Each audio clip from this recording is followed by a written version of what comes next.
Salam sejahtera. Perkenalkan, nama saya Hesutan Silaya. Saya adalah dosen di program studi Pendidikan Matematika, Fakultas Keguruan dan Ilmu Pendidikan, Universitas Nias Raya. Saya diangkat menjadi dosen tetap yayasan sejak tahun 2018. Salah satu mata kuliah yang saya ajarkan atau yang ditugaskan oleh Ketua Program Studi kepada saya adalah mata kuliah Matematika Ekonomi. Mata kuliah Matematika Ekonomi ini saya ajarkan tidak hanya di program studi Pendidikan Matematika saja, namun saya juga mengajarkannya di program studi lain, misalnya Pendidikan Ekonomi dan Manajemen. Tingkat kesulitan pembahasan yang saya berikan pada materi ini tentunya berbeda-beda. Pembelajaran yang saya lakukan di program studi Pendidikan Matematika tidak sama dengan pembelajaran yang saya lakukan di program studi Manajemen dan Pendidikan Ekonomi. Mata kuliah Matematika Ekonomi adalah mata kuliah penerapan ilmu matematika di bidang ekonomi. Beberapa konsep matematika yang diterapkan dalam menyelesaikan masalah di bidang ekonomi, yakni diantaranya ada teori himpunan, ada barisan dan deret, fungsi linear, fungsi kuadrat, program linear, turunan, dan fungsi integral. Himpunan menjadi salah satu materi pada mata kuliah Matematika Ekonomi sebagai dasar pembelajaran pada Matematika Ekonomi dalam menentukan runtutan serta pengelompokan baik itu permasalahan maupun konsep-konsep di bidang ilmu ekonomi. Penerapan barisan dan deret di bidang ekonomi pada mata kuliah Matematika Ekonomi, saya lebih mengarahkannya kepada pendapatan, tingkat pendapatan, bunga, dan model pertumbuhan penduduk. Dalam menyelesaikan tingkat pendapatan, mahasiswa memperoleh pengalaman dalam menerapkan ilmu matematikanya serta teknik dalam menyelesaikan masalah dalam menentukan tingkat pendapatan pada tahun tertentu dengan menggunakan rumus barisan, yakni UN sama dengan A ditambah N dikurang 1 kali B. Suku pertama dijadikan sebagai pendapatan awal, sedangkan UN menjadi pendapatan pada tahun tertentu dengan jumlah tahun N di masa yang akan datang. Selain daripada tingkat pendapatan, barisan dan deret juga digunakan untuk menentukan bunga, yaitu bunga sederhana, bunga deposito, dan bunga majemuk. Penerapan matematika ekonomi atau penerapan ilmu matematika pada matematika ekonomi ini yakni menggunakan deret geometri. Bunga sederhana dan bunga deposito merupakan bunga yang diberikan kepada peminjam ataupun nasabah dengan potongan bunga sekali dalam 1 tahun saja. Sedangkan bunga majemuk merupakan potongan bunga yang diberikan dengan frekuensi lebih dari 1 kali dalam 1 tahun. Pada penyelesaian masalah bunga menggunakan konsep deret geometri seperti yang saya sampaikan tadi, sama halnya juga dalam menyelesaikan masalah pertumbuhan penduduk. Penerapan fungsi linear dalam bidang ekonomi saya fokuskan pada keseimbangan pasar dan fungsi konsumsi dan tabungan. Dalam materi keseimbangan pasar serta fungsi konsumsi dan tabungan, mahasiswa memperoleh pengalaman serta pengetahuan baru dalam penerapan fungsi linear, yakni menentukan titik, persamaan garis, serta grafik fungsi, serta menentukan persamaan daripada fungsi permintaan dan fungsi penawaran, baik itu di keseimbangan pasar maupun di fungsi konsumsi dan tabungan. Sedangkan pada fungsi konsumsi dan tabungan, di sana ada perubahan titik keseimbangan pasar akibat pengaruh pajak, subsidi, titik impas pada fungsi konsumsi dan tabungan atau pada kestabilan atau sering disebut dengan break even point atau BEP. Fungsi kuadrat lebih fokus penerapannya dalam mencari fungsi penerimaan atau total revenue. Sedangkan fungsi turunan lebih fokus penerapannya dalam menyelesaikan masalah elastisitas, fungsi biaya total marginal, dan laba maksimum serta marginalnya. Sedangkan penerapan integral lebih saya fokuskan dalam mencari surplus konsumen dan surplus produsen. Pada pembelajaran matematika ekonomi ini, sangat diharapkan mahasiswa mampu mengaplikasikan serta menerapkan teknik penyelesaian matematikanya dalam menyelesaikan masalah ekonomi yang berkaitan. Selain itu juga mampu menunjukkan sikap kedisiplinan belajar, kerjasama, serta bertanggung jawab, bahkan mempunyai pengalaman ataupun pengetahuan dasar di bidang ekonomi yang akan diterapkan ke dalam kehidupan sehari-hari. sehingga mahasiswa memiliki pengalaman dalam menyelesaikan masalah-masalah ekonomi menggunakan teknik-teknik serta pengetahuan dasar di bidang matematika. Sistem pembelajaran yang saya lakukan kepada mahasiswa yakni saya tentunya membedakan dengan program studi lain yang saya ajarkan dengan mata kuliah yang sama. Hal ini saya lakukan dengan dasar bahwa tingkat kemampuan matematis dari mahasiswa pasti berbeda. Mode perkuliahan yang saya lakukan pada mata kuliah matematika ekonomi ini adalah perkuliahan tatap muka langsung atau luring.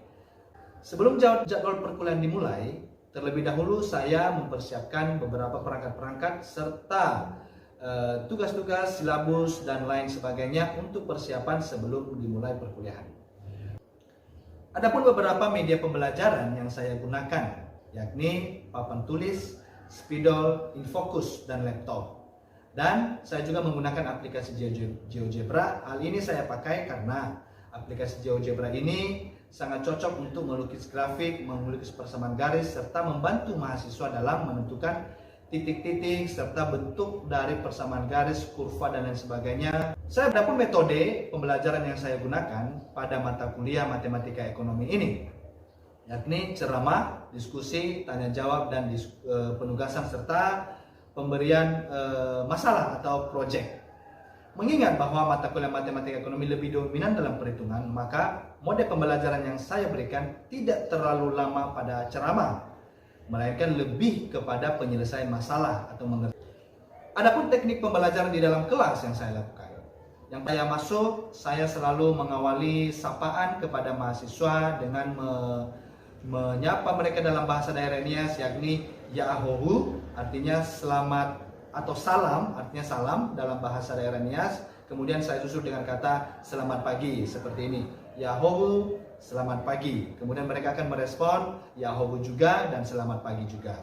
Kemudian saya menanyakan kabar, saya menanyakan kesiapan dalam belajar matematika ekonomi. Kemudian saya sampaikan materi yang akan dibahas.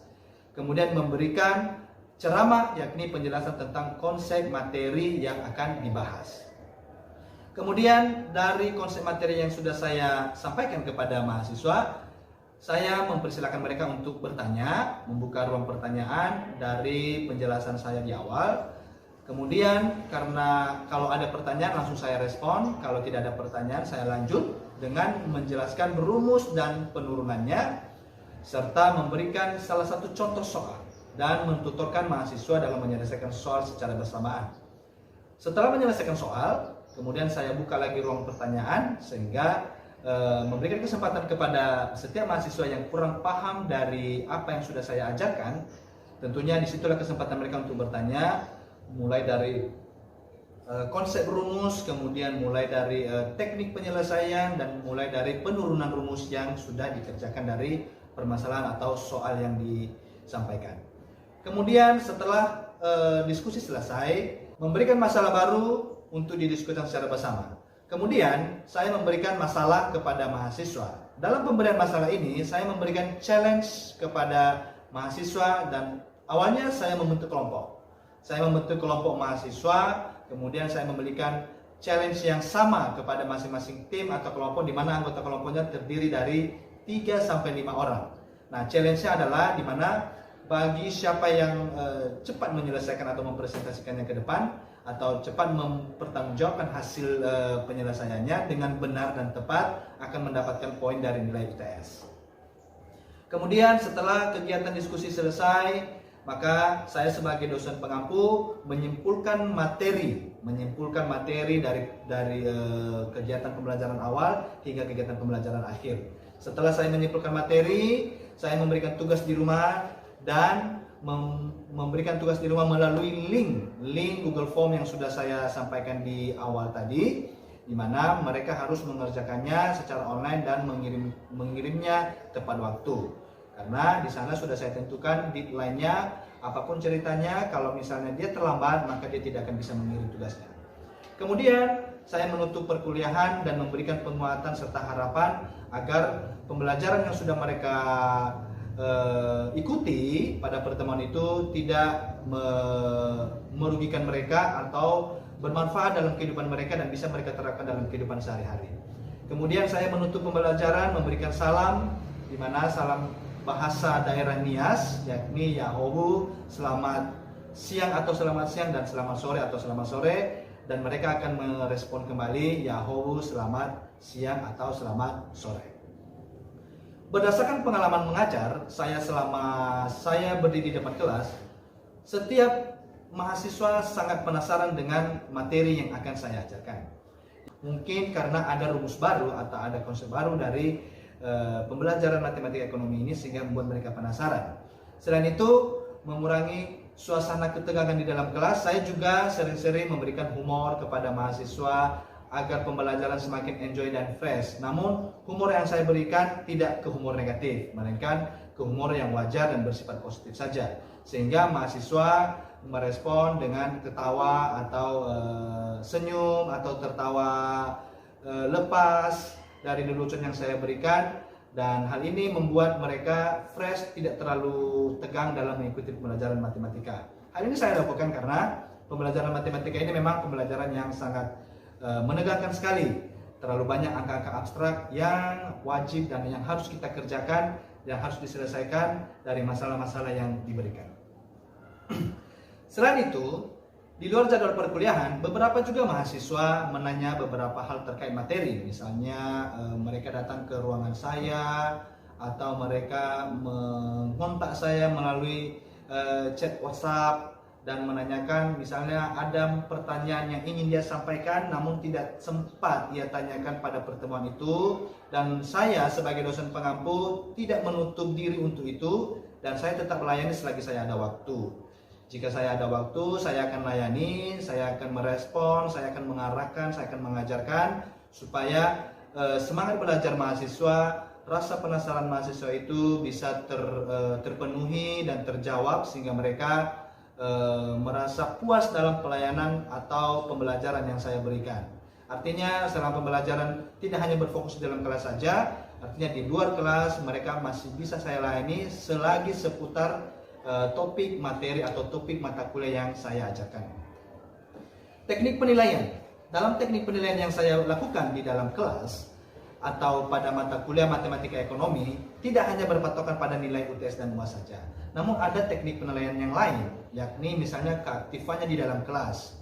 Misalnya dia sering-sering bertanya dan sering-sering menjawab, atau sering-sering memberikan tanggapan, atau sering-sering memberikan respon dari mata kuliah atau materi yang saya ajarkan pada saat itu. Kemudian kedisiplinan di sini mulai dari kehadirannya, artinya dia tidak datang terlambat, dia tidak hanya datang untuk mengisi absensi saja, tetapi dia datang untuk mengikuti perkuliahan sesuai dengan teknik atau prosedur perkuliahan yang sudah saya siapkan. Kemudian kedisiplinan ini juga saya nilai dalam penyerahan tugas. Kalau misalnya dia terlambat menyerahkan tugas atau dia tidak menyerahkan tugas, itu juga termasuk kedisiplinan dan tanggung jawabnya tidak ada. Nah, jadi itu termasuk kategori dalam penilaian saya. Untuk kehadiran, maka untuk menghindari hal yang saya bilang di awal tadi, di mana supaya tidak ada mahasiswa yang hanya datang untuk mengikuti perkuliahan saja, mengisi absensi saja, kemudian terkadang ada juga yang di pertengahan atau di akhir kemudian dia pergi entah kemana. Nah, jadi saya melakukan teknik di mana untuk teknik absensi tidak hanya saya lakukan di awal saja, namun saya lakukan di pertengahan ataupun di akhir, tergantung situasi. Yang penting tidak terlalu monoton di awal-awal pertemuan saya selalu absensi. Ini menghindari adanya mahasiswa yang misalnya terlambat, atau misalnya dia datang di awal namun di akhir pertemuan dia tidak ada lagi. Nah, jadi inilah teknik yang saya lakukan untuk menghindari hal-hal yang tidak diinginkan tersebut. Untuk penilaian UTS dan UAS, saya nilai menggunakan instrumen berupa soal-soal esai dan indikator yang sudah saya susun sesuai dengan yang saya siapkan di RPS. Untuk lebih jelasnya, kita bisa lihat video pembelajaran yang sudah saya buat, video pembelajaran di dalam kelas, di mana salah satu topik yang saya ajarkan di video ini adalah elastisitas permintaan, di mana di sini penerapan daripada fusi turunan dalam menentukan berapakah besar elastisitas dari harga permintaan atau elastisitas permintaan akibat perubahan tingkat pendapatan. Sekian saja pernyataan diri saya tentang penjelasan mata kuliah ini. Semoga kita diberikan kesehatan selalu. Salam pendidikan, Yahoo. Selamat siang kelas. Siang, Pak. Tunggu ya. Sebelum kita mulai, saya mau absensi dulu ya. Ya. Agnes. Hadir, Pak. Indah. Hadir, Pak. Pak Mahathir. Hadir Pak. Rahmat. Hadir, Pak. Wina. Hadir, Pak. Resmi. Hadir, Pak. Seperti pesan saya minggu lalu, pada pertemuan kali ini kita akan membahas tentang elastisitas. Jadi di matematika ekonomi ini, mata kuliah elastisitas ini atau materi elastisitas ini adalah salah satu materi penerapan daripada persamaan diferensial. Baik, sebelum kita lanjut mulai tentang elastisitas, saya mau pengen tahu ini dulu. Kira-kira apa itu diferensial atau persamaan diferensial? Turun. Ada yang tahu? Silakan Miss. Menurut saya Pak, turunan itu adalah salah satu pengukuran yang dapat dilakukan pada suatu fungsi. Luar biasa sekali. Benar. Ada lagi? Oke, silakan Agnes. Menurut saya turunan itu adalah perubahan dari nilai fungsi menjadi nilai suatu variabel tertentu. Betul sekali, tepuk tangan buat Agnes. Tapi kita semua sudah paham ya apa itu turunan. Nah, sekarang yang pertama kita mau membahas atau mengetahui lebih lanjut dulu tentang elastisitas. Nah, kira-kira apa itu elastisitas? Di sini ada definisi elastisitas yang merupakan bahwa perubahan dari suatu jumlah produk atau jumlah barang yang terjadi akibat adanya perubahan harga sebesar 1%. Untuk lebih jelasnya, adik-adik bisa lihat bentuk umum daripada elastisitas di mana. Di sini sudah saya susun, sudah saya buat rumusnya. Untuk bentuk umum yang pertama di sana ada ED. ED itu adalah simbol dari elastisitas. Persentase dari perubahan persentase dari perubahan jumlah barang per persentase dari jumlah perubahan harga.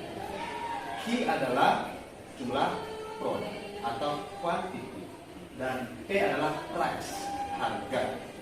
Jadi rumus daripada elastisitas secara umum adalah persentase dari perubahan jumlah turunan dQ per dP itu artinya turunan daripada fungsi Q terhadap variabel P. Turunan fungsi Q terhadap P. Ini kalau kita pakai jika bentuk fungsi yang kita gunakan adalah Q D sama dengan A ditambah B P. Jika fungsinya seperti itu. Namun jika fungsinya adalah PD sama dengan A ditambah BQ, maka rumus yang kita gunakan adalah DP per BQ dikali Q per P. Nah, untuk lebih jelas kita bisa bahas contoh. Nah, di sini ada dua contoh yang akan kita bahas. Nomor satu, di sana adalah satu titik. Artinya sudah diketahui langsung fungsinya dan sudah diketahui berapa harganya, maka rumus yang kita pakai adalah turunan daripada fungsi Q terhadap P dikali P per Q. Ketahui I sama dengan 120 dikurang 4P. Kemudian kita mau mencari berapakah elastisitasnya pada saat P sama dengan 20. Berapa hasilnya? 40. Berarti kita dapat nilai Q adalah 40. Atau Q aksen. Biasa dalam Quran disebut dengan Q aksen atau FP aksen. Adalah langsung kita turunkan fungsi ini. Di sini hanya pangkat 1. Bisa kita turunkan, maka nilai konstantanya adalah 0. Akan menjadi mi PD sama dengan 2 berdasarkan kriterianya lebih dari 1. disebut apa? Elastis. Oke, sampai di sini kira-kira ada pertanyaan? Silakan. Oke, silakan Gina. Saya ingin bertanya Pak, dari pengertian elastisitas tadi. Ya. Tadi sudah dikatakan elastisitas adalah perubahan persentase suatu variabel akibat perubahan 1% dari variabel lainnya. Apa maksud dari perubahan 1% itu Pak? Dan kenapa harus 1%? Nah, ya, angka terkecil dari harga. Berarti bisa lebih dari 1%. Bisa sih. Kalau 0, apakah ada perubahan? Tidak. Makanya kita mulai dari 1%. Itu adalah angka terkecil dari harga yang terbeli. Bagaimana Wina? Ya, betul sekali. Ada lagi? Oke, silakan Christian. Saya bertanya di hasil itu Pak. Ya, Minus 4 kali 20 per 40 kan hasilnya di luar. Ya. Apa berubah jadi positif juga? Oke, baik, terima kasih. Kita tahu bahwa pada elastisitas itu dia menggunakan nilai mutlak. Kita sudah pernah belajar tentang nilai mutlak ya. Nilai mutlak itu artinya apapun tandanya akan tetap menjadi positif. Jadi meskipun dia negatif di sini, karena nilainya mutlak, ini sama dengan mutlak daripada min 2. Hasilnya adalah 2, positif 2. Ada lagi? Saya mau bertanya di soal nomor 2 itu Pak, Ya. dari pemaparan Bapak tadi bahwa di situ adalah di gambar tersebut bahwa itu adalah fungsi permintaan. Ya. Nah di situ yang mau saya tanyakan Pak, dari mana kita tahu bahwa itu fungsi permintaan, sedangkan di grafik Q dan P itu kita tidak tahu di mana harga barang dan di mana juga diletakkan barangnya di antara kurva itu. Maka coba dijelaskan Pak gimana. Oke, baik. Baik. Mungkin barangnya diletakkan di gudang kali ya. Jadi dari fungsi permintaan kita harus tahu dulu apa itu hukum permintaan. Hukum permintaan itu apa? Semakin tinggi harga barang maka semakin turun permintaan dari jumlah barang. Semakin turun harga barang maka semakin naik permintaan dari jumlah barang. Nah, ini adalah jumlah barang ini ya. Ini semua jumlah barang. Sedangkan yang disungguhi adalah harga. Kita lihat dari titik 30, 10 dan 30. Di saat harga barangnya 30, maka permintaannya hanya 10. Di saat harganya turun menjadi 20, permintaannya naik menjadi 30. Kita hanya mengikuti garis ini saja. Kemudian di saat harganya 10, pasti permintaannya menjadi 50. Di saat harganya free, 0, pasti permintaan barang itu menjadi 60. Itu adalah permintaan maksimum dari fungsi permintaan atau dari keseimbangan pasar. Seperti ini. Bagaimana Rahmat? Paham? Oke. Ada lagi? Tidak ada ya? Dan jika sama dengan 0 maka disebut barang netral dari pendapatan. Untuk lebih jelas, di sini ada contoh di mana diketahui suatu fungsi permintaan. Fungsi permintaannya adalah berapa kali nolnya? 3. 1, 2, 5, I. Pada saat harga barang sebesar 200, tentukanlah elastisitasnya pada saat pendapatan sebesar 5 juta. berarti itu sama dengan berapa? 2.500.000. Untuk menyelesaikannya kita gunakan rumus apa? Kita gunakan rumus yang kedua. Q per DI dikali I per Q. Itu yang kita pakai. Berarti kita harus cari dulu nilai daripada Q. Untuk mencari nilai daripada Q, tinggal mensubstitusikan nilai P dan I pada fungsi Q. Berarti kita dapat Q sama dengan 375. Kalian bantu saya menghitung ya. Dikali 2 ditambah 0,00125 dikali 2,5 juta. Sama dengan berapa hasilnya ini? 375 dikurang, ini 100 ya, ditambah 300, 312,5. Ini menjadi 275 ditambah 312,5, ini adalah nilai Q. Setelah kita dapat Q, maka langsung kita masuk ke D Q per DI. Kita cari DQ per DI dari fungsi ini. Artinya Q aksen. DQ per DI sama dengan FI. Nah, tentunya kalian sudah pernah belajar tentang persamaan diferensial partial. Jika variabel bebasnya lebih dari 1. Jika yang kita turunkan adalah salah satu daripada variabel itu, maka fungsi dari variabel lain atau suku dari lain disebut atau nilainya adalah 0 atau konstanta. Jika konstanta, maka kalau diturunkan konstanta nilainya 0. Seperti itu ya. Oke. Maka kita turunkan menjadi, berarti langsung kita dapat hasilnya ya. Hasilnya adalah 0,001225. Kita dapat DQ per DI, maka masuk ke bentuk umum, di mana EI-nya adalah DQ per DI dikali I per Q sama dengan berapa? 0,000125 dikali berapa I-nya? 2,5 juta per berapa Q-nya? 587,5. Berapa hasilnya ini? Ada yang punya kalkulator? Ini bantu saya hitung. Ini terlalu besar.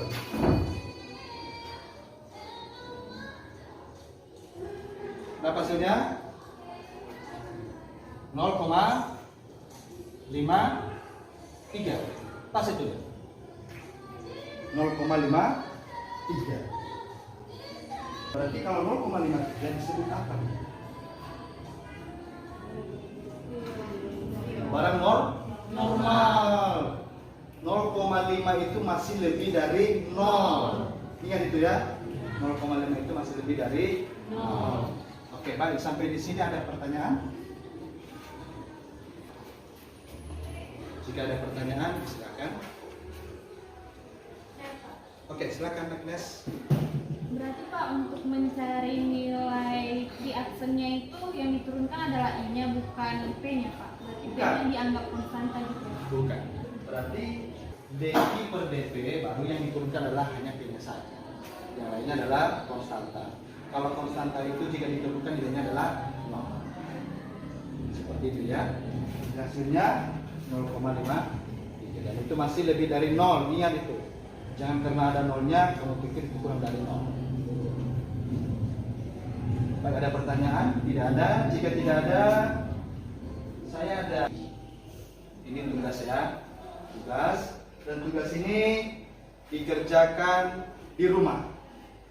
Di kertas double folio dan diserahkan minggu depan. Dan siap-siap setiap mahasiswa akan saya suruh ke depan untuk mengerjakan dan menjelaskan setiap tugas yang Anda kerjakan. Baik, demikian pertemuan kita hari ini. Semoga kalian sehat selalu dan kita akan bertemu di pertemuan minggu depan. Selamat sore. Sore, Pak.